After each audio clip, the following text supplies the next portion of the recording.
Shalom, selamat pagi saudara yang kekasih. Pagi ini kita mau kembali lagi belajar Alkitab. Mumpung kita masih hidup, kita belajar Alkitab ini. Kalau kita sudah meninggal, kita nggak bisa belajar Alkitab ini. Karena di dalam Alkitab ini ada petunjuk kita bisa masuk surga. Tidak ada ruginya kita belajar Alkitab ini. Pagi hari ini saya ingin curhat sedikit, saudara yang kekasih. Saya ingin menunjukkan foto. Ini adalah foto kenang-kenangan saya waktu saya sekolah Alkitab. Ya, ini dibuat tahun 90. Ini saya ada di sini nih. Ini teman-teman saya semua. Tahun 90 ini dibuat. Ini dokumen saya waktu saya sekolah Alkitab di Batu Malang, angkatan 36. Ya, ini adalah kenang-kenangan saya selama saya menjadi orang Kristen. Saudara yang kekasih, ini kita lihat lagi, ini adalah surat baptisan saya. Tahun 88 saya dibaptis di gereja GPPS. Tahun 88. Setelah 2 tahun, tahun 90, saya sekolah Alkitab. Yang tadi foto tadi. Nah, ini ijazahnya. Ini kalau kita baca sekolah Alkitab Batu Malang. Ini ijazah saya sekolah Alkitab angkatan 36 tahun 90 di Batu Malang. Saya praktek di Bali. Lulus praktek di Bali. Dan setelah itu saya masuk kelas 2 tahun 93 angkatan 38. Ini fotonya. Ini ijazahnya. Ini ijazahnya adalah bukti saya sekolah Alkitab di Batu Malang angkatan 38. Ya, inilah sejarah saya menjadi orang Kristen. Saudara yang kekasih, saya ingin katakan kepada saudara, kenapa saya sekolah Alkitab? Waktu saya sekolah Alkitab itu kurang lebih umur 20 tahun. Setelah lulus SMA berapa tahun, saya sekolah Alkitab. Sekarang umur saya 56. Kurang lebih 34 tahun saya sudah menjadi hamba Tuhan. Yang jadi pertanyaannya, kenapa saya sekolah Alkitab? Tuh dasarnya. Kita baca di dalam Hosea 4 ayat 6, saya bacakan. Ini dasarnya saya sekolah Alkitab. Hosea 4 ayat 6, saya bacakan. Umatku binasa karena tidak mengenal Allah. Karena engkaulah yang menolak pengenalan itu, maka aku akan menolak engkau menjadi imamku. Umatku binasa karena tidak mengenal Allah. Kenapa umat Allah binasa? Karena tidak mengenal Tuhan. Nah, tidak ada menjadi jaminan sekalipun kita umat Tuhan, diterima Tuhan. Ada yang gak masuk surga, ditolak. Umatku binasa karena tidak mengenal Allah. Nah, saudara yang kekasih, kenapa kita tidak kenal Tuhan? Karena kita menolak pengenalan itu. Maksudnya kita nggak mau belajar Alkitab lah. Nah, kalau kita orang Kristen nggak mau belajar Alkitab, bagaimana kita mengenal Tuhan? Kenapa bisa begini? Karena iblis pun menyamar seperti Tuhan. Itu permasalahannya. Kalau kita nggak belajar Alkitab, iblis menyamar seperti Tuhan, kita nggak tahu toh. Karena kita belum sekolah Alkitab. Kita belum kenal Tuhan. Kalau kita belum kenal Tuhan, iblis menyamar seperti Tuhan. Itu yang menjadi masalah. Saya ingin tanya kepada saudara yang nonton YouTube saya. Saudara menjadi orang Kristen udah berapa tahun? Setahun? 5 tahun? 10 tahun? 30 tahun? Sudah kenal Tuhan dengan benar belum? Sudah belajar Alkitab dengan serius belum? Kalau saudara belum kenal Tuhan, saudara binasa. Ini kata Alkitab loh. Nah, saya sebagai hamba Tuhan, yang sudah tahu Alkitab bertanggung jawab untuk memberitahukan kepada saudara. Bukan kepo ya. Karena ini bentuk tanggung jawab saya selama saya tahu Alkitab. Saudara, sekalipun saudara umat Tuhan, kalau saudara tidak kenal Tuhan dengan benar, saudara akan binasa. Makanya saya katakan tidak ada ruginya kita belajar Alkitab. Ini sangat penting. Saudara kekasih, sebanyak apapun harta saudara di dunia ini, sebanyak apapun uang saudara di bank, ya, sepinter apapun saudara di dunia inilah, kasar ngomongnya ya, kalau namamu belum terdaftar di sorga, belum dikatakan bahagia. Mungkin saudara kaya, saudara bahagia waktu masih di dunia. Tapi kalau sudah mati, apakah kebahagiaan itu bisa membawa saudara sampai mati? Nggak bisa. Harta kita nggak bisa membawa kita kebahagiaan sampai kita mati. Harta kita hanya bisa membahagiakan kita waktu kita masih hidup. Ya kan? Orang kaya kan bahagia. Salah nggak? Nggak salah. Tapi kebahagiaan itu nggak bisa kita nikmatin kalau kita sudah mati. Makanya di dalam Alkitab ini dikatakan, kita baca saja ya, biar cepat ya. Lukas 10 ayat 20. Ini berbicara tentang kebahagiaan yang abadi. Lukas 10 ayat yang ke-20 saya bacakan. Ayatnya nih. Namun demikian, janganlah engkau bersukacita karena roh-roh itu takluk kepadamu, tetapi bersukacitalah karena namamu terdaftar di sorga. Hebat ya. Jadi kebahagiaan itu nggak bisa sampai di sorga kalau kita namanya belum terdaftar di sorga. Makanya saya katakan, sebanyak apapun hartamu di dunia ini, sebanyak apapun uangmu di dunia ini, kalau namamu belum terdaftar di sorga, saudara belum dikatakan bahagia. Maksudnya bahagia yang abadi ya. Kalau kaya memang bahagia, namanya kaya, banyak uang, nggak ada yang nggak bahagia. Tapi kebahagiaan itu hanya waktu dia masih hidup. Setelah mati, apakah saudara bawa uang saudara? Saudara kan mati, saya juga mati. Kalau saudara mati, saudara bawa uang saudara nggak? Bawa rumah nggak? Bawa mobil nggak? Saudara tinggalkan semua itu, jatuh miskin. Orang kaya kalau mati jatuh miskin. Saya pernah melihat kuburan orang kaya di Natar. Ya kan di Lampung ada tuh kuburan orang kaya tuh di Natar. Sinar Laut. Ya, itu termasuk orang 10 besar orang kaya di Lampung. Sinar Laut, bos Sinar Laut mati dikubur di Natar. Saya lihat kuburannya.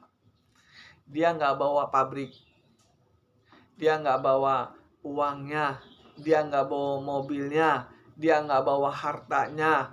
Semuanya ditinggalkan, tinggal di kuburan. Jatuh miskin. Ini yang saya katakan, sekaya apapun saudara, kalau nama saudara belum terdaftar di sorga, belum dikatakan bahagia. Ini peringatan bagi kita, khususnya orang-orang kaya.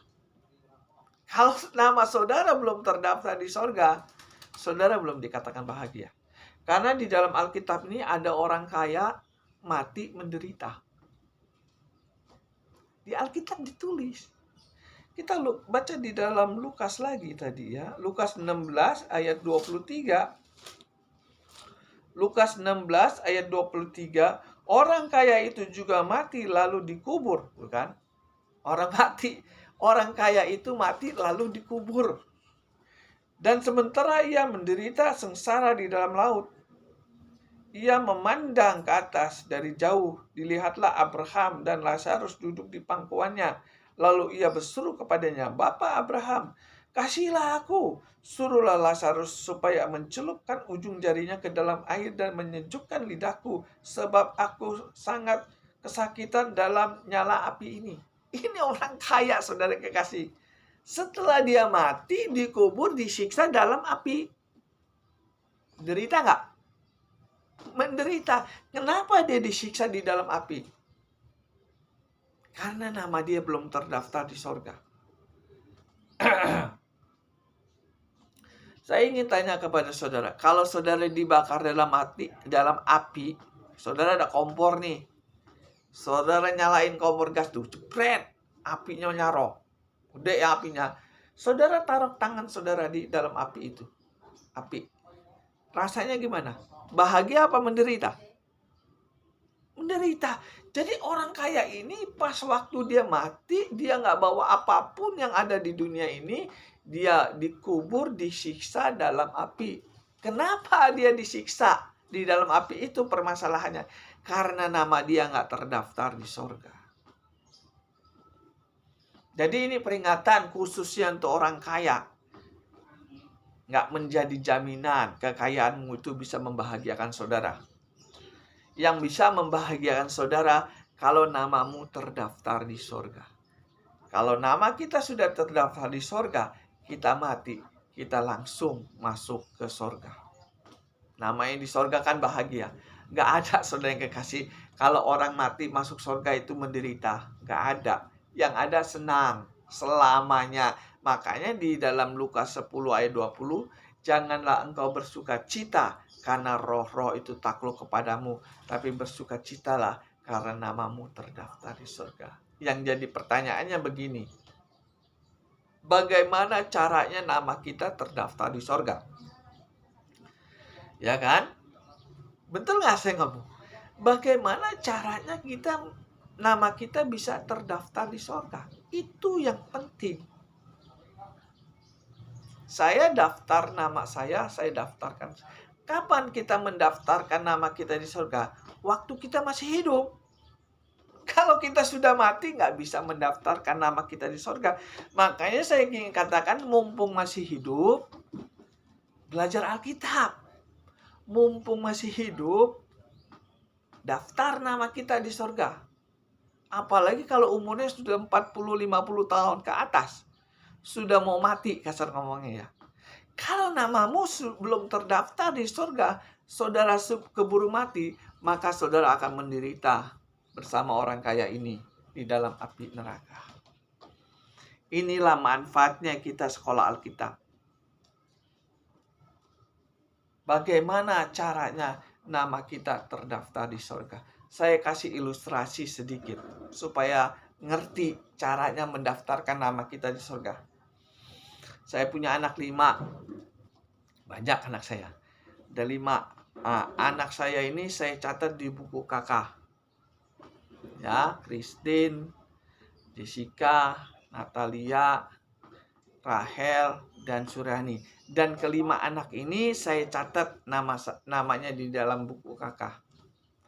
Kalau saya mati, semua harta yang saya dapat, itu saya akan mewariskan kepada anak saya. Betul nggak? Kalau saudara baca di dalam Roma 8, bentar ya.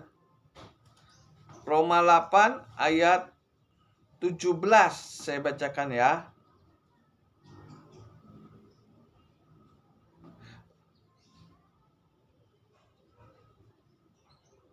Roma 8 ayat 17 saya bacakan. Dan jika kita adalah anak, Roma 8 ayat 17. Dan jika kita adalah anak, maka kita juga adalah ahli waris. Maksudnya orang-orang yang berhak menerima janji-janji Allah, yang akan menerimanya bersama-sama dengan Kristus, yaitu jika kita menderita bersama-sama dengan Dia, supaya kita juga dipermuliakan bersama-sama dengan Dia. Di sini dikatakan, jika kita anak, kita juga akan mendapatkan warisan dari sorga. Tuhan itu punya sorga, saudara yang kekasih. Ya, Tuhan punya sorga. Dan sorga itu akan diwariskan kepada anaknya. Betul nggak? Begitupun saya.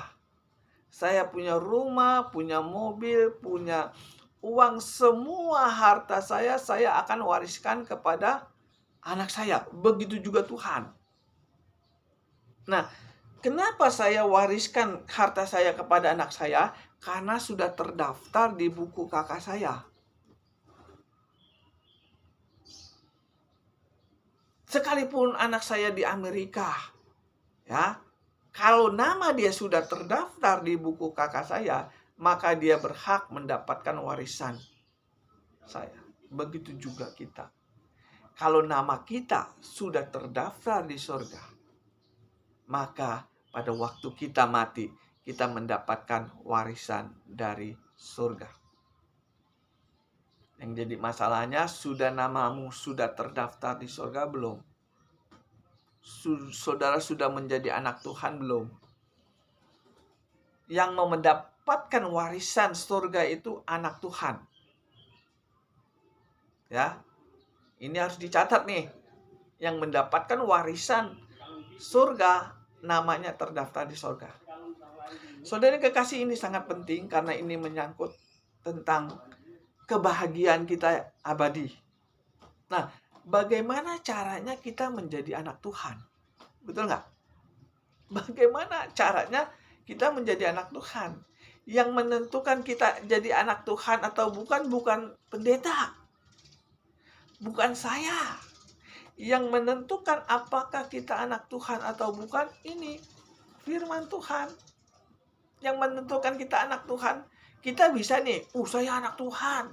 Tapi kalau Tuhan nggak ngaku kita jadi anaknya gimana? Kan banyak orang Kristen mengaku, gua anak Tuhan. Ternyata Tuhan nggak ngaku dia anak Tuhan. Jadi pengakuan anak Tuhan itu datangnya dari Tuhan, bukan dari kita. Bukan dari pendeta juga. Nah, apa sih syarat-syarat untuk menjadi anak Tuhan? Kita baca dalam 1 Yohanes 3 ayat yang ke-9. Saya bacakan. Inilah yang dinamakan anak Tuhan.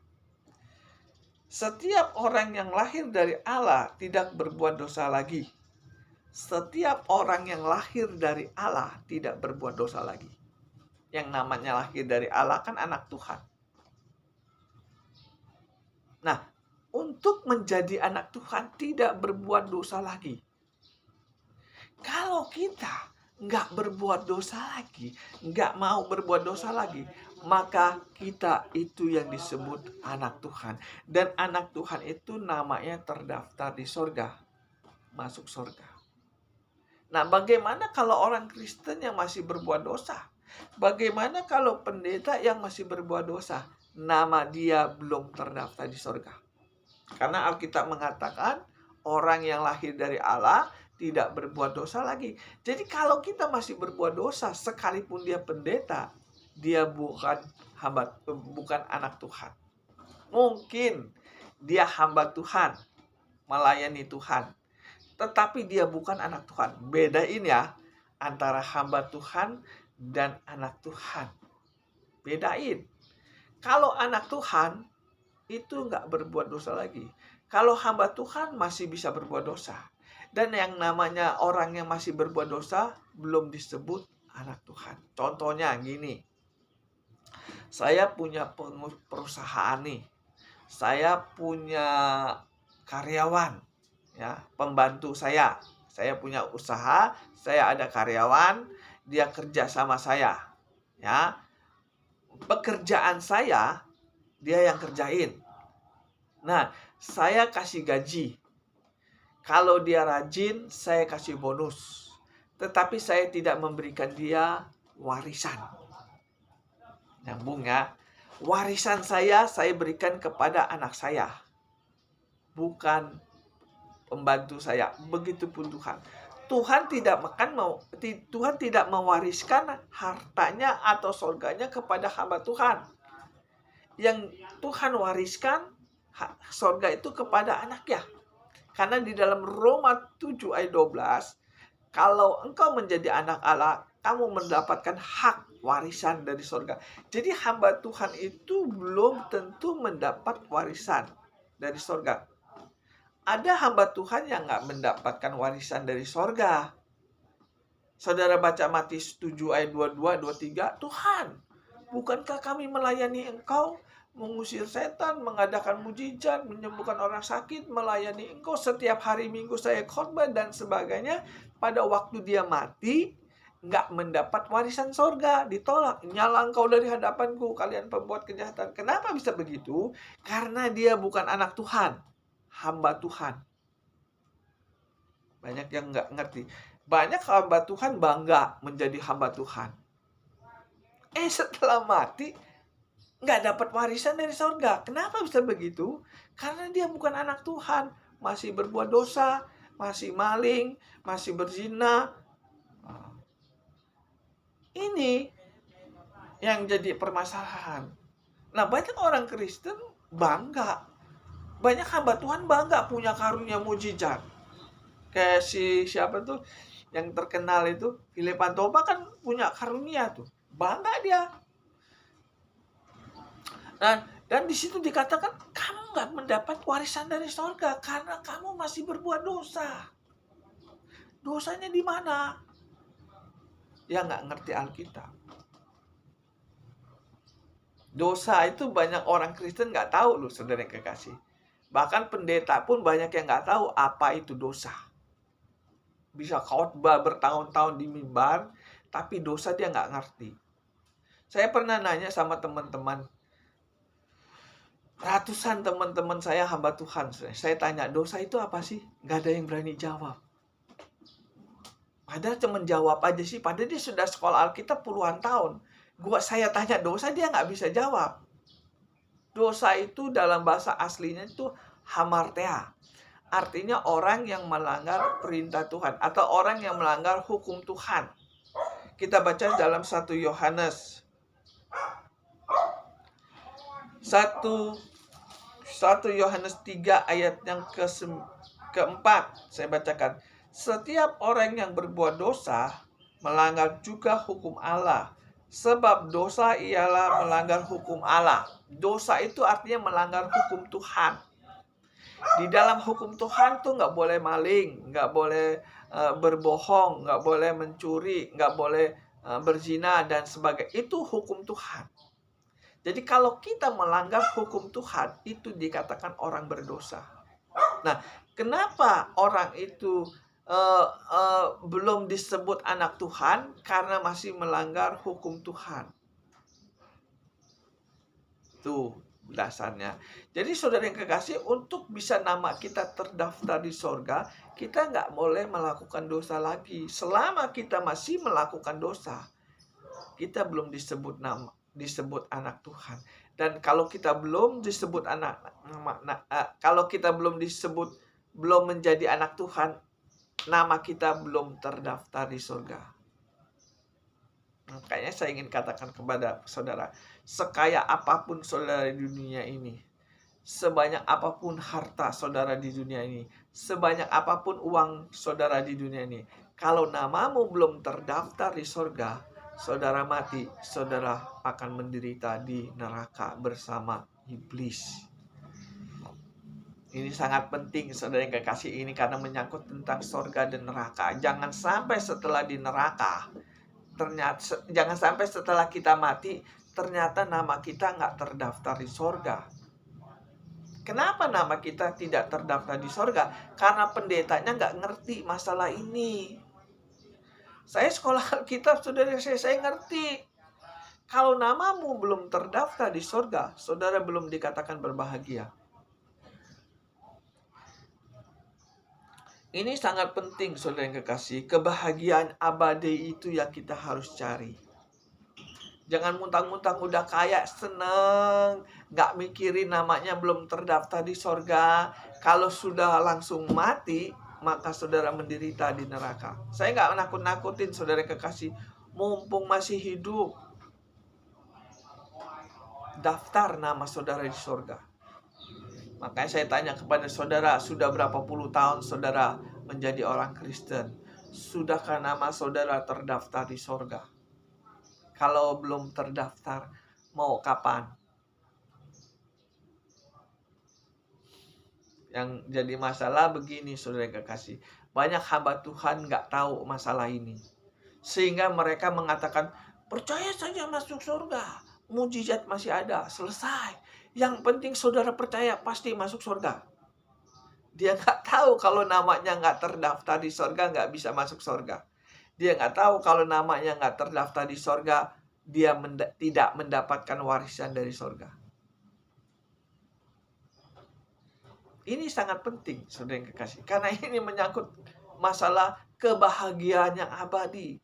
Saya sekolah Alkitab ingin mendapatkan kebahagiaan yang abadi. Makanya saya belajar Alkitab. Oh, kalau saya nggak bisa, kalau nama gua nggak terdaftar di surga, berarti saya nggak dapat warisan dari surga dong. Ini Alkitab mengatakan. Kita baca di dalam Wahyu, sangat jelas ya. Banyak ayat-ayat yang mengatakan kalau nama kita nggak terdaftar di sorga, nggak masuk sorga. Wahyu 20 ayat 15. Wahyu 20 ayat 15. Dan setiap orang yang tidak ditemukan namanya tertulis dalam kitab kehidupan itu, ia dilempar ke dalam lautan api. Ini firman Tuhan nih. Wahyu 20 ayat 15. Dan setiap orang yang tidak ditemukan namanya saya ulangi lagi, mata saya agak buram.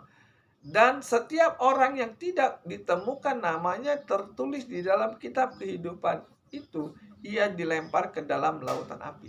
Jadi kalau nama saudara nggak terdaftar di sorga, saudara dilempar dalam api.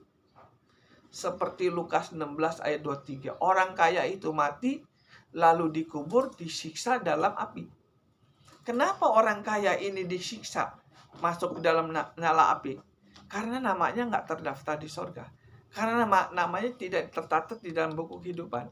Kenapa nama dia nggak tercatat di dalam buku kehidupan? Karena waktu masih hidup, nggak mau mendaftarkan namanya di sorga. Kenapa dia nggak mau mendaftarkan namanya di sorga? Karena pendetanya nggak ngerti. Kalau pendeta nggak ngerti, gimana caranya kita bisa namanya terdaftar di sorga? Betul nggak? Bahkan pendeta pun nggak bisa masuk sorga kalau namanya nggak terdaftar di sorga. Matius 7:22. Saya baca saja ya, biar jelas ya. Saya nggak fitnah. Matius 7 ayat 22, di situ dikatakan, pada hari terakhir banyak orang akan berseru kepadaku, Tuhan, Tuhan, bukankah kami bernubuat demi namamu dan mengusir setan demi namamu dan mengadakan banyak mujizat demi namamu juga? Pada waktu itulah aku akan berterus terang kepada mereka. Aku tidak pernah mengenal engkau, nyala dari hadapanku kalian pembuat kejahatan. Ini pendeta saudara kekasih. Dia melayani Tuhan, mengadakan KKR dan sebagainya. Setelah mati, dia nggak mendapat warisan dari sorga. Kenapa bisa begitu? Karena namanya nggak terdaftar di sorga. Kenapa nama dia nggak terdaftar di sorga? Di sini dikatakan kalian pembuat kejahatan. Orang jahat namanya nggak terdaftar di sorga. Berlawanan dengan anak Tuhan. Setiap orang yang lahir dari Allah tidak berbuat dosa lagi. Jadi sekalipun kita punya karunia, pendeta punya karunia, kalau dia masih melakukan kejahatan, nama dia nggak terdaftar di sorga. Jadi untuk menjadi hamba Tuhan itu susah. Nggak segampang kita membalikan tangan. Susah jadi hamba Tuhan itu. Karena Tuhan mengatakan jangan berbuat dosa lagi. Kalau saudara sudah berhenti berbuat dosa, maka nama saudara terdaftar di surga. Setelah nama saudara terdaftar di surga, saudara mati, saudara akan mewarisi surga. Karena namanya di surga dicatat. Di situ dikatakan di dalam Wahyu 20 ayat 15, barang siapa namanya tidak tercatat di dalam buku kehidupan, dia akan dilemparkan dalam nyala api. Sekalipun dia pendeta. Yang jadi masalahnya kalau pendetanya nggak ngerti masalah ini. Satu gereja, satu jemaat, seandainya jemaatnya 1.000, 2.000, 3.000, masuk neraka semua. Karena apa? Karena mereka namanya belum terdaftar di sorga. Tuhan gak main-main, saudara kekasih. Gak main-main sama Tuhan. 1.000 orang. Kalau nama dia nggak terdaftar di surga, 1000-1000-nya itu masuk neraka. Tuhan itu ngomongnya konsisten. Perkataan Tuhan itu iya dan amin. Kalau namamu belum terdaftar di surga, saudara keburu mati, saudara akan dilempar ke dalam nyala api. Kita baca lagi Wahyu. Ini penting saudara yang kekasih. Jangan asal ke gereja tapi nggak ngerti. Kasihan toh. Wahyu 20 ayat 15. Dan setiap orang yang tidak ditemukan namanya tertulis dalam kitab kehidupan itu, ia dilempar ke dalam nyala lautan api. Saya ingin tanya sekali lagi kepada saudara yang nonton YouTube saya. Sudah berapa tahun saudara menjadi orang Kristen? 5 tahun, 10 tahun, 20 tahun? Namamu sudah terdaftar di sorga belum? Sudah tahu belum caranya mendaftarkan nama kita di sorga? Kalau nama saudara belum terdaftar di sorga, saudara belum keburu mati, maka saudara akan dilemparkan di dalam api yang menyala-nyala. Kalau pendeta saudara nggak ngerti masalah ini, saudara tinggal tunggu mati dilempar ke dalam api neraka. Karena banyak hamba Tuhan yang nggak ngerti masalah ini. Yang diorang pikirkan, ya saya ngomong apa adanya, kebanyakan hamba Tuhan tuh yang dipikirkan duit. Yang penting saudara rajin ke gereja, bayar kolekte, bayar perpuluhan. Kalau gereja butuh dana, saudara nyumbang. Itu aja yang dipikirin pendeta. Dia nggak mikirin jemaatnya namanya sudah terdaftar di sorga belum. Dia nggak mikir. Setahu saya seperti itu. Banyak hamba Tuhan nggak memikirkan jemaatnya tuh namanya belum terdaftar di sorga. Yang dia pikirkan yang penting gerejanya penuh. Jemaatnya setia bayar kolekte, setia bayar perpuluhan, setia berdoa dan sebagainya. Tapi dia tidak memikirkan keselamatan jemaatnya. Saya nggak menjelekkan pendeta, saudara yang kekasih. Saya hanya memberitakan kebenaran firman Tuhan. Jangan sampai setelah kita mati, ternyata pendeta kita nggak bisa mendaftarkan nama kita ke sorga. Itu permasalahannya. Saya sebagai hamba Tuhan, saya bertanggung jawab menyuarakan suara Tuhan. Kalau nama saudara nggak terdaftar di sorga, saudara keburu mati, saudara dilempar ke dalam nyala api. Sekaya apapun saudara di dunia ini, sebaik apapun saudara di dunia ini, kalau namamu belum terdaftar di dalam buku kehidupan, saudara dilempar ke dalam nyala api. Makanya Tuhan katakan di akhir zaman banyak orang yang masuk neraka daripada masuk surga, karena namanya nggak terdaftar di surga. Saya sekolah Alkitab ini mau masuk surga, saudara kekasih. Nama saya daftarkan. Bagaimana caranya mendaftarkan nama saya di surga? Saya harus menjadi anak Tuhan. Bagaimana caranya kita menjadi anak Tuhan? Jangan berbuat dosa lagi. Selesai. Jadi kalau saudara masih berbuat dosa, saudara mau masuk surga, mimpi. Sekalipun saudara pendeta, kalau masih berbuat dosa, mau masuk surga, mimpi. Jangan hanya bermodal, percaya saja masuk surga. Iblis pun percaya Yesus sebagai Tuhan. Betul nggak? Di Yakobus itu, saudara baca aja di Yakobus itu. Sedikit lagi ya, kita baca di dalam Yakobus. Yakobus 2 ayatnya ke-19 kalau nggak salah. Yakobus 2. Ya, Yakobus 2 ayat 19. Engkau percaya bahwa hanya ada satu Allah saja, itu baik, tapi setan-setan pun juga percaya dan hal itu dan mereka gemetar. Iblis pun percaya Yesus sebagai Tuhan, tapi dia nggak masuk surga. Apa bedanya saudara dengan iblis kalau hanya percaya Yesus sebagai Tuhan? Ya kan? Nah, banyak orang Kristen yang diajarkan percaya saja masuk surga.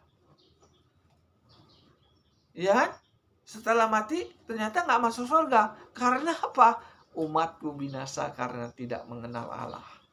Gimana kita bisa mengenal Allah kalau pendetanya juga nggak kenal Tuhan? Betul nggak? Saudara mau belajar sama, saudara nggak bisa baca nih. Saudara nggak bisa baca, belajar sama orang yang nggak bisa baca. Setahun, bisa baca nggak? Nggak bisa. Saudara belajar baca sama orang yang nggak bisa baca. Sampai mati pun, saudara nggak bisa baca. Begitu juga firman Tuhan. Kalau saudara belajar sama pendeta yang nggak ngerti Alkitab, sampai mati pun saudara nggak akan ngerti Alkitab.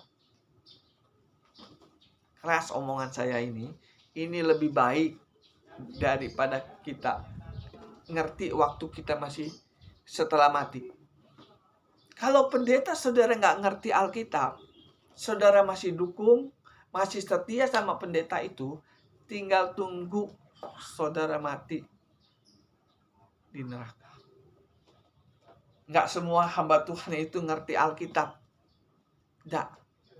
Ada yang jahat. Kayak Matius 23 ayat 15. Kamu mengarungi lautan, menjelajahi daratan, setelah menobatkan orang itu masuk neraka.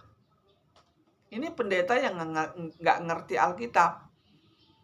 Menang jabatan aja pendeta. Gelarnya doktor. Khotbah di mana-mana. Setelah umatnya banyak, mati penghuni neraka. Kenapa saya bisa ngomong seperti ini? Karena ada di dalam Alkitab. Kalau nggak ada dicatat di Alkitab, saya juga nggak bisa ngomong seperti ini. Jadi apa yang ada di dalam Alkitab ini, saya sampaikan di YouTube ini. Lebih baik kita hancur di dunia daripada kita hancur di neraka. Betul nggak? Lebih baik kita ditegur di dunia ini daripada kita ditegur setelah mati. Saudara yang kekasih, untuk masuk surga itu tidak segampang kita membalikan tangan. Harus berjuang, kata Tuhan.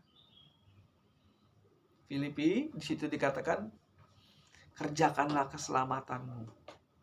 Jadi orang Kristen itu bukan jadi bos. Kita mempertahankan keselamatan itu dengan cara kita belajar Alkitab. Ya, orang bodoh itu nggak bisa masuk surga. Ya, karena bodoh.